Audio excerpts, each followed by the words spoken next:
The novel air-mobile war fought by the United States Army in Vietnam has proved the effectiveness of new battle concepts featuring the combat helicopter. These concepts are constantly being added to and improved. One of the highly successful developments to come out of the stress of battle is the addition of the helicopter door gunner, the shotgun rider. Originally a pilot, co-pilot, and a crew chief who also served as door gunner made up the crew. Combat proved the urgent need of manning machine guns on both sides of the helicopter. So a fourth man, a door gunner specialist, was added. Thus, the helicopter shotgun rider is a unique product of the American experience of war in Vietnam. He has proved himself to be a vitally important member of the crew.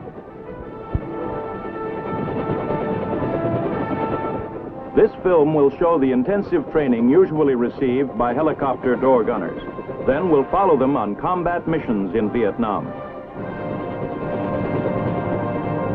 The story will be told by a combat veteran, Sergeant I, who will describe his experiences along with those of his buddy and fellow door gunner, Sergeant Dennis Troxell. I was with the 25th Infantry Division, the Tropic Lightning, when I heard about the volunteer course for helicopter door gunners, nicknamed shotgun riders. I had a good deal as a squad leader in A Company. So did my buddy, Dennis Troxell. You can't beat Hawaii as a duty post. We'd talked about Vietnam. Who hasn't? And we both wanted to go there. That's where the action was. We had no doubt why we were fighting there. It was to give the Vietnamese a chance to decide themselves what kind of government they wanted, without having the communists dictate the choice, either red or dead. But the Army wasn't buying good intentions alone.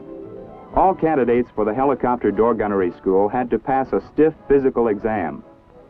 It was the type which all air crewmen had to take. We were checked and double-checked.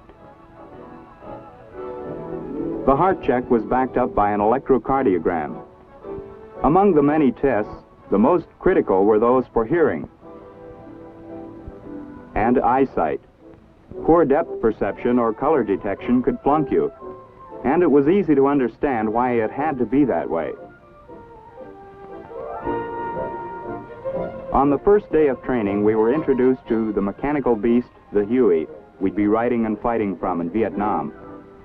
We learned about the intercom system and were told the duties of the crew chief, like how to tie down the main rotor blade. Refueling procedure, too. Part of the door gunner's job is to assist the crew chief when necessary. This orientation hour is climaxed by our first helicopter flight. We learned how to use the clock system for pointing out the direction of aerial and ground objects. We get a taste of formation flying and how to keep check on the other helicopters in the formation. The joker in this orientation flight is that it's also a test to see whether the gunner candidate is adaptable to helicopter flying and riding in the open doorway.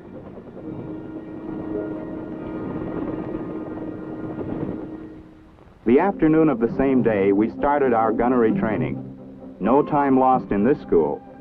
The primary weapon of the helicopter shotgun rider is the M60 machine gun. Gunners back from combat in Vietnam swear by it, calling it their third arm. They praised the training in assembly and disassembly. You don't need any imagination to see how important it is to know the reason for a malfunction and how to correct it immediately. We also learned to use the M14 and M16 as backup weapons to the M60. The instructors were crackerjacks, and the visual aids, first class. I literally got to know the M60 inside out. The real fun came in firing the weapon. Serious fun. First, we fired the M60 from the prone position.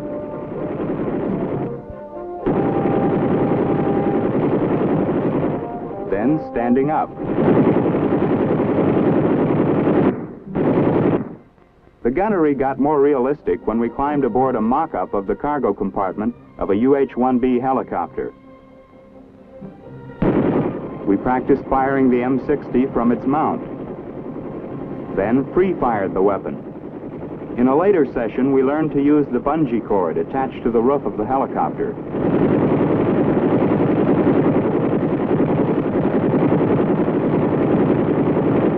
When the instructor causes a malfunction, the student grabs an M14 and keeps firing. The payoff on the gunnery course is when you get to fire from the air.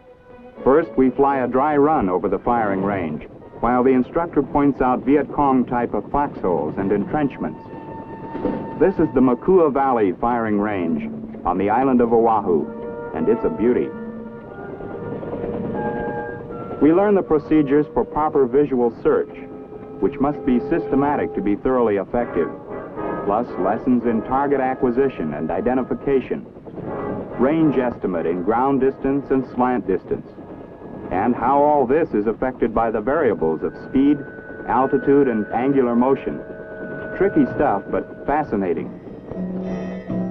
Before we make our first firing run, we get an orientation lecture about the range from one of the instructors.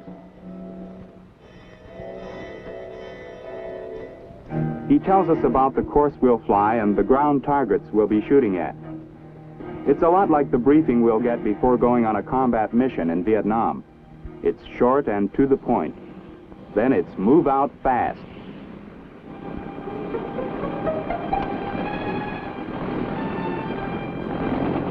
The Huey takes off like an angry hornet. These choppers aren't in the same speed class as jets, but don't get the idea they can't go places in a hurry. They can climb, too,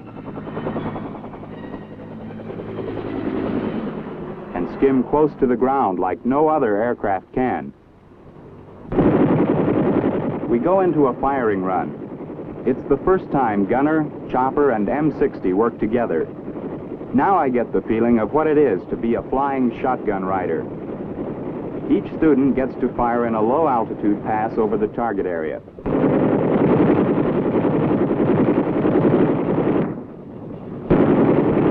Later on, we return to the range to fire on targets from a higher altitude, under the eye of the instructor, who sits in the open door like he's on his front porch. The M60 pumps out 550 rounds per minute. The instructor warns us not to get carried away when we're firing. It's important to conserve ammunition. Back to Earth. Did you ever see an Army school, no matter how busy, that didn't have time for push-ups? Ours was no different. We had the run of the pool for survival training. This was in case the aircraft was forced to ditch in open water. Using a Mae West life jacket was easy to learn and very comforting. But if you hit the water without time to put on the Mae West, you learned how to improvise. First, kick off the boots. Then remove pants. Then take the pants, along with a few mouthfuls of water, tie a knot in the legs, blow air into them, and you have a pretty fair makeshift life vest. We also learned a few tricks about survival on land, where it wouldn't be quite as friendly as Hawaii. These classes were to recognize edible fruits and vegetables in the South Vietnam area, and how to trap small animals and catch fish with improvised gear. To start a fire, we used the old Boy Scout trick of rubbing two sticks together.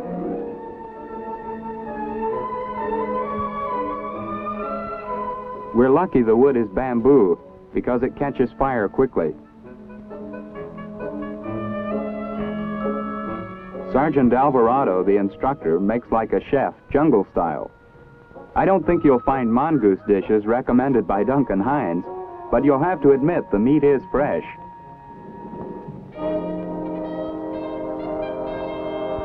Troxel, who doesn't know when to stop volunteering, offers to help butcher the animal.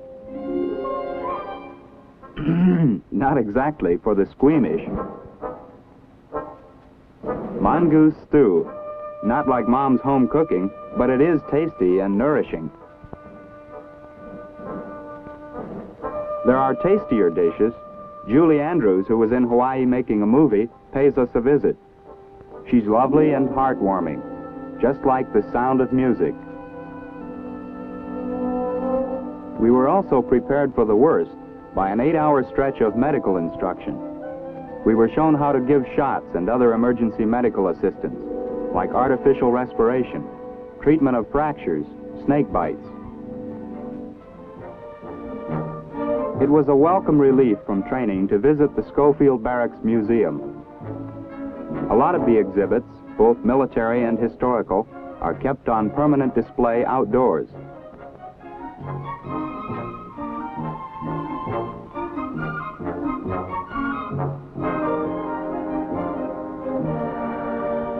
A combat memento from World War II. Imagine going to war in this little tin can. They told us that fighting in Vietnam is a little like fighting the Japanese in the jungles of the Southwest Pacific. Maybe so, but they didn't use helicopters the way they do now. To us shotgun riders, World War II seems old-fashioned and far away, almost ancient history. You can take only so much museum stuff at a time. We had some livelier recreation in mind.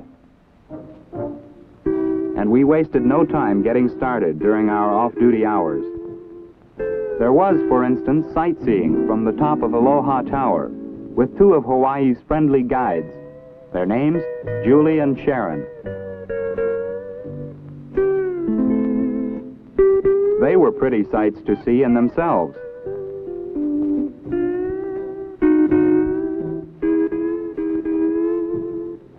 Hawaii is full of great scenery. This view of the Royal Hawaiian Hotel and Waikiki Beach must have started a tourist rush all by itself. Now this was the way we should have learned survival training in water.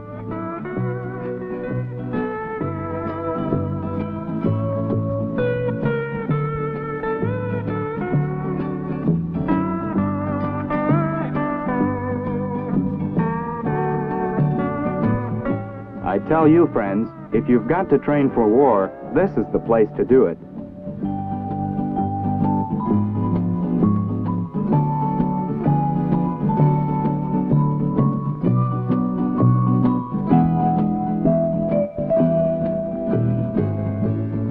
Now I ask you, how many soldiers get off-duty duty like this?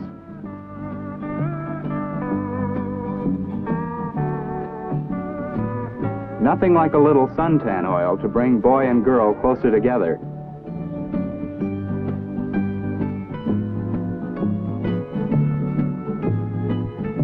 On a beach like Waikiki, on a day like this, with pleasant company listening to you talk about yourself, Vietnam was about the last thing we had on our minds. It was very, very nice, but of course it was too good to last.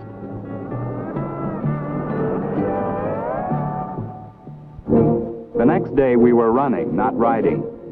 Pressure from the school was constant. Intensive weeks of training had brought us to a fine edge.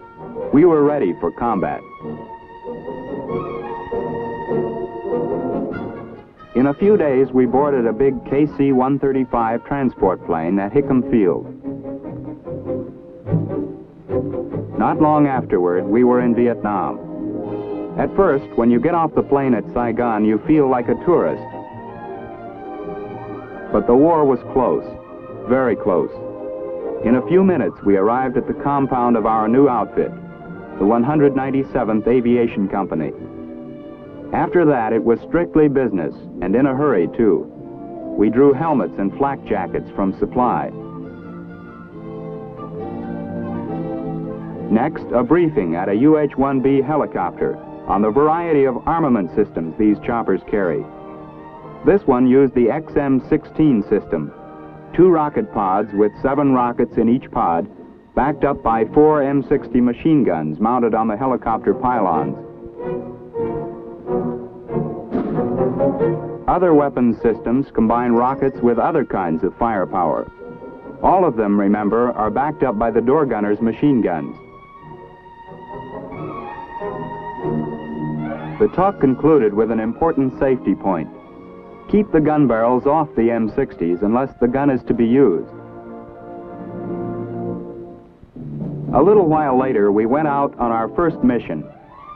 No matter how rushed we were, each mission was carefully prepared. This one was to make an armed visual reconnaissance. First, a briefing. Nothing is more important for our team operation. Using a map, the pilot described the terrain we'd fly over and possible target areas. It's also important for the door gunner to know the whereabouts of friendly and enemy forces, the code for smoke grenades, and the precise location of friendly artillery fires. It's the door gunner's job to check the fire ports when the engine is started. This is to make sure there are no fuel leaks. We're very safety conscious when we ride the choppers, and with good reason. There is no safety rule more important than this: stay strapped in at all times.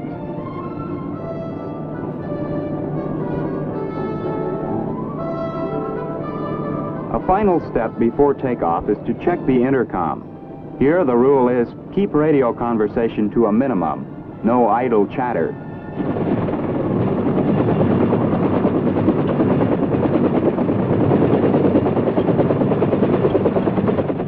As a safety precaution, the M60s may not be armed on the flight line, so the chopper is moved to a different part of the field where the rocket pods are armed and the gun barrels are put on. We take care not to walk in front of them.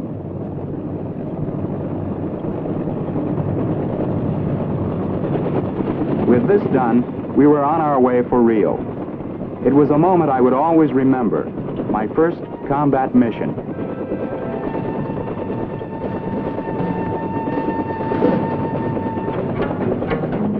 On an armed visual reconnaissance, a minimum of 2 helicopters is normally used.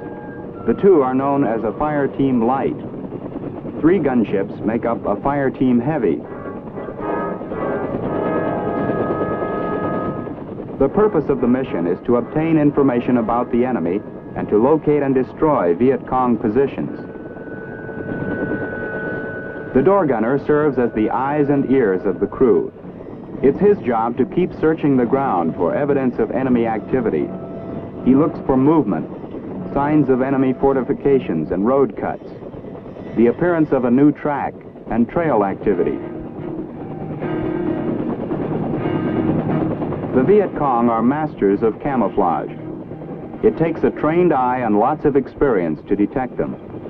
Our schooling in identifying targets by size, shape, color, and shadow pays off. The problem is further complicated by the variety of terrain. There seems to be no end of flat, watery rice paddies. There are also lots of mountains, as well as heavily wooded areas. A built-up area is always suspect as a Viet Cong hiding place. Worst of all is the tropical jungle, whose thick canopy makes it just about impossible for the human eye to penetrate. When the pilot arms and fires the rocket system, the door gunner observes for accuracy before placing his own suppressive fire on the enemy. It's this kind of teamwork that makes the gunship so effective in combat. These combined fires by members of the crew using all weapons are of crucial importance when the aircraft is engaging an enemy target. After destroying our target, we're diverted to escort a heliborne troop lift. Door gunners in the troop carriers mark enemy positions with either tracer rounds or colored smoke grenades, like this one. Then the door gunners open up with their M60s, forcing the enemy to keep his head down while the transports unload their troops.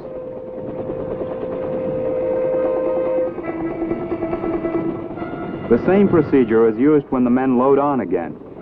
This continuous fire protects the aircraft as well as the troops. The choppers are most vulnerable to enemy fire in this phase of the action. Now I really understood why they bore down so hard in training about conserving ammo. It was to make sure we had enough to keep up suppressive fire, going into and out of an assault landing. We got the same hairy situation when we dropped in to pick up wounded soldiers. It's typical of the Viet Cong mentality that they make a special effort to get us when we land on a medevac mission. In those tense moments when we're loading casualties aboard the chopper, we're perfect sitting ducks. So you can believe it when I tell you we don't waste any time, and we don't stand on ceremony about pitching in to help.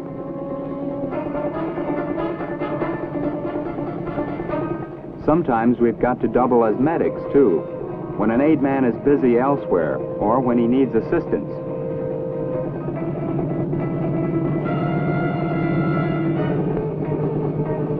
Despite the danger, this is one of our most rewarding jobs.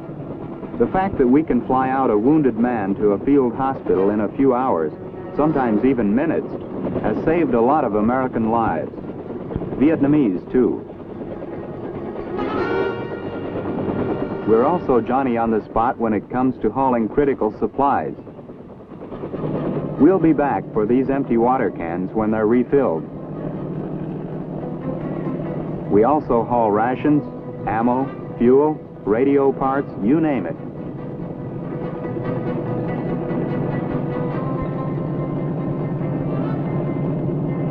Chopper Air Express, that's us.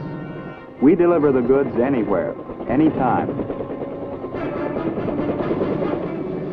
One of the less agreeable jobs we sometimes had was to evacuate Vietnamese from their villages.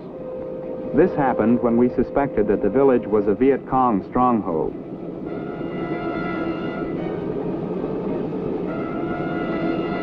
It was hard on some of these people to pull out from a place where they'd lived all their lives. The fact was, though, that the natives who often looked the most pathetic were the very ones who were giving aid and comfort to the enemy. We could take no chances, so out they went.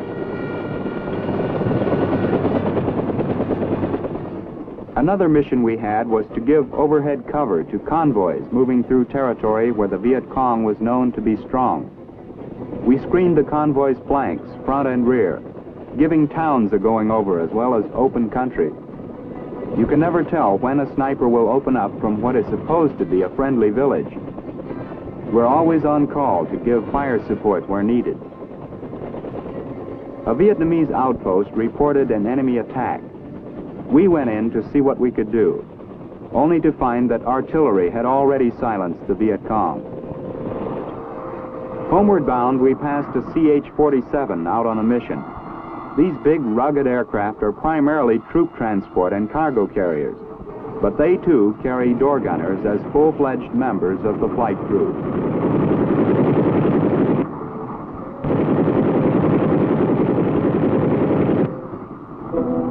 Home at last. The first job for the door gunner is to safety his M60 by removing the gun barrel. Then the chopper is made ready for its next mission. Seems like a funny thing happened on the way back to the air base. The Viet Cong did some shooting too. Their rounds ripped through this flare box. They also put some unwanted ventilation holes in the floor and roof of the airframe. No damage that some aluminum patches couldn't fix up, though. It's standard operating procedure to rearm the ship immediately after each mission, regardless of whether the bird goes out the next hour or the next day. And it's typical of the teamwork of the gunship crew for the aircraft commander to lend a hand on the rearming. Troxel was doing the same rearming job on his gunship. Once the rocket tubes have been fed, the door gunner replenishes the M60s. Very often, the floor of the gunship is cluttered with brass from expended ammo, which has to be removed. It's a hazard to the gunner's footing and, if possible, is kicked out in flight.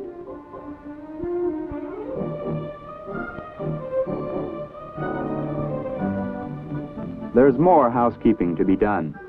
Whenever there's an opportunity, gun mount, and gun barrels must be cleaned. Dust and moisture from the humid climate of Vietnam are with you all the time, and the only way to take care of equipment is to keep after it with constant maintenance. Sometimes some of the other shotgun riders keep you company. It's too much to expect them to give you a hand, but it makes the chore less tedious to have someone around to talk shop with.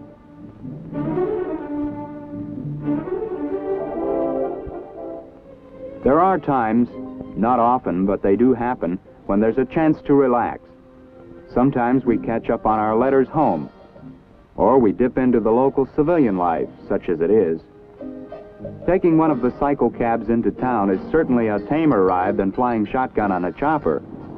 In town, you're a target for sales pitches from all kinds of sidewalk merchants. They sell everything from fish to, well, pups.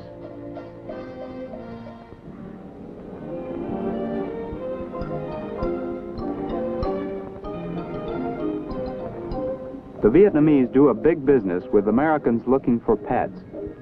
Bargaining with the local merchants is part of the game. You're a square if you don't haggle. The door gunner's workday has an open end. He's often called out at night for reconnaissance and fire support missions. The enemy likes to move and fight during the dark, so our night missions are a real nuisance to him. Besides, flying through a dark sky makes us difficult targets for counterfire.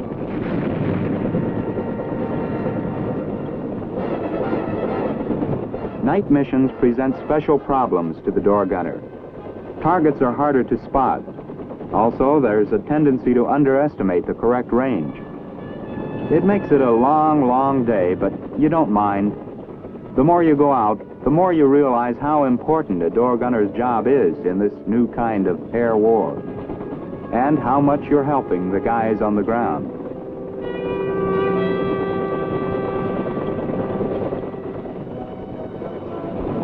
Sergeant Velasco makes a strong case for the importance of the helicopter door gunner, just as there is a strong case for the importance of the armed helicopter in this new kind of warfare, whose ingenuity is typically American.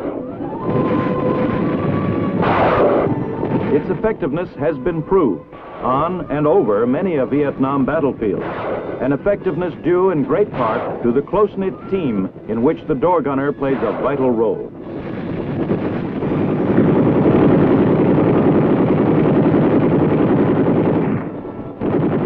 They have carried the fight to the communist-led Viet Cong with conspicuous gallantry and great success. Proof that the American soldier still has the fighting heart and aggressive will to win that make him second to none among the world's fighting men.